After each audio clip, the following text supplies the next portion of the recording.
माँ दुर्गा के नवरात्र चल रहे हैं।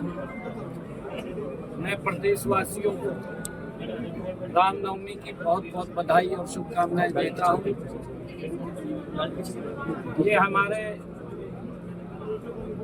माँ दुर्गा के नवरात्रे पर्व हैं और हमारी संस्कृति के साथ जुड़े हुए पर्व हैं। भगवान श्री राम के चरणों में मैं प्रार्थना करता हूँ कि हमारा हरियाणा प्रदेश विकास की नई ऊंचाइयों को, बुलंदियों को छुए। ऐसी भगवान श्री राम से प्रार्थना करता हूँ और हमारे हरियाणा प्रदेश के 2 करोड़ 80 लाख लोग स्वस्थ और मजबूत रहें, ऐसी कामना करता हूँ। आज पार्टी का 46वां स्थापना दिवस।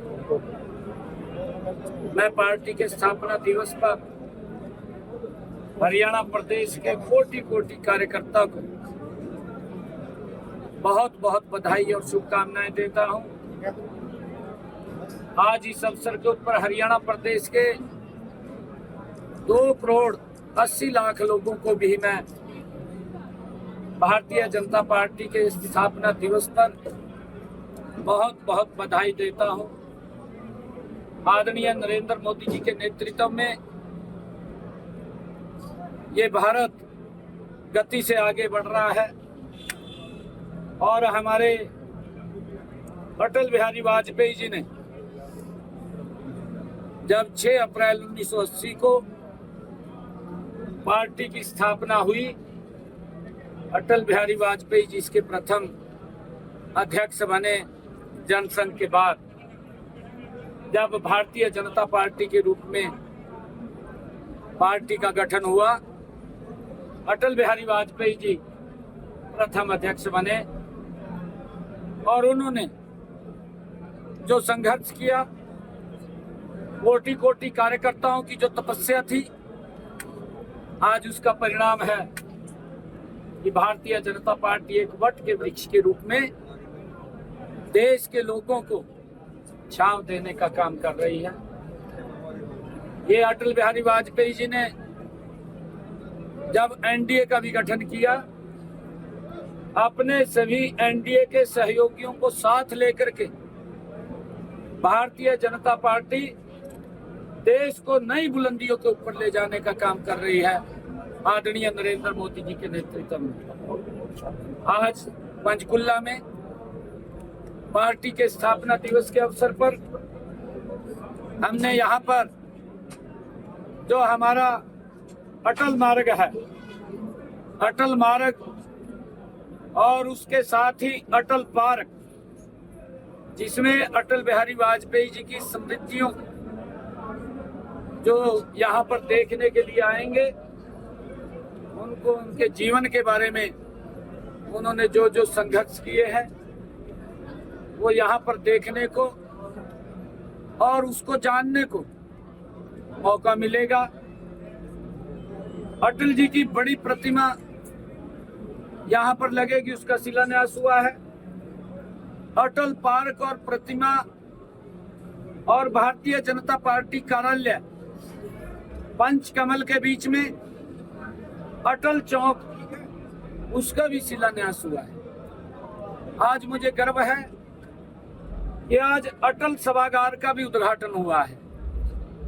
मैं इन सब की पार्टी के तमाम कार्यकर्ताओं को बहुत बहुत बधाई देता हूँ, शुभकामनाएं। सीएम साहब, पार्टी के स्थापना दिवस के अगले सप्ताह में ही जो वो देश के प्रधानमंत्री आ रहे हैं सर, हरियाणा को 2 बड़ी सौगात देने के लिए यमुनानगर और हिसार एयरपोर्ट पर पहुंच रहे हैं सर। लेकिन इस बीच सर विपक्ष के सांसद जयप्रकाश ने ये बात कही थी कि हिसार एयरपोर्ट से कोई फ्लाइट नहीं उड़ेगी, लेकिन अब अयोध्या की फ्लाइट, पहली फ्लाइट जो है वो उसका हरी झंडी दिखाने के लिए पीएम साहब आ रहे हैं सर। क्या कहेंगे विपक्ष ने जो कहा था उस पर और ये पीएम का जो कार्यक्रम है? कल हिसार में भी प्रेस के बंधुओं ने इस बात को पूछा था जी। मैंने जयप्रकाश जी को आमंत्रित किया है। वो आवेश में आ जाते हैं, क्योंकि आवेश में इसलिए आ जाते हैं, मोदी जी तो काम कर रहे हैं, देश को आगे बढ़ा रहे हैं, परंतु कांग्रेस में ऐसा नहीं प्रचलन था। उनको तो ऐसा लगता है कि झूठ बोलते, जैसे मैं झूठ बोलता था। मैंने जयप्रकाश जी को आमंत्रित किया है कि वो मंच पर आए और फ्लाइट भी देखें, फ्लाइट में वो भगवान श्री राम के दर्शन करने भी जाएं। जी हम उनको आमंत्रित करते हैं क्योंकि वहाँ के सांसद हैं, उनका दायित्व भी बढ़ता है, उनको आना चाहिए, वो आए। निमंत्रण तो सरकार की तरफ से जाता ही है सभी के पास, चाहे पक्ष का है चाहे विपक्ष का है। ये हमारे यहाँ तो इस प्रकार की प्रथा नहीं है। हमारे यहाँ तो जो सांसद है उसको बुलाते हैं और निमंत्रणों से जरूर जाएगा, उनको आना चाहिए। मुख्यमंत्री जी रोहतक कार्यालय में शिफ्ट हुआ सर, क्या वजह है? नहीं, देखिए, क्योंकि सरकार और लोगों के काम चंडीगढ़ से होते हैं। पार्टी के कार्यकर्ता भी इस कार्यालय का आकर के बहुत उपयोग करते हुए कामों को अपने गति दे सकते हैं। इससे बड़ा लाभ कार्यकर्ताओं को और प्रदेश के लोगों को होगा, क्योंकि वहाँ भी कार्यालय है, ऐसा नहीं है, यहाँ से भी चलेगा और वहाँ पर भी पार्टी के विभिन्न कार्यक्रम होते रहते हैं, वो वहाँ पर भी रहेंगे। सर, प्रदेश के कई जिलों में जो सरकारी स्कूलों में बच्चों की किताबें मुहैया होनी थी वो अभी नहीं पहुंची है, देरी हो रही है। सेशन जो है वो स्टार्ट हो चुका है, क्या स्टेटस है, क्या रिपोर्ट? नहीं, देखिए, उसका टेंडर हो गया था, वो टेंडर से सारी प्रक्रिया आती है। टेंडर हो गया था, जल्दी ही वो बुक्स आ जाएंगी और बच्चों तक वो पहुंचेंगी। हमने इस बात को भी सुनिश्चित किया है कि जो प्राइवेट स्कूल्स के अंदर बच्चे वहाँ किताबें वो लेते हैं, किसी के साथ भी वो अन्याय ना हो, किसी को भी किताबों की आड़ के अंदर उनका शोषण ना हो, उसका भी ध्यान रखा जाए। सीएम साहब आज जो है वो रणदीप सुरजेवाला ट्वीट कर रहे हैं, कांग्रेस के कई नेता ट्वीट कर रहे हैं कि नायब सिंह सैनी मुख्यमंत्री ने गारंटी दी थी हरियाणा के युवाओं को रोजगार की, लेकिन अब HKRN से टीचर्स को अलग अलग सिंचाई विभाग में अलग अलग जगह पर जो हटाए जा रहे हैं, नोटिस दिए जा रहे हैं, हटा भी दिए सर कई कर्मचारी HKRN से। इसकी वजह क्या है सर? आपने बात की विभाग से, कोई समीक्षा की सर? ऐसा नहीं है।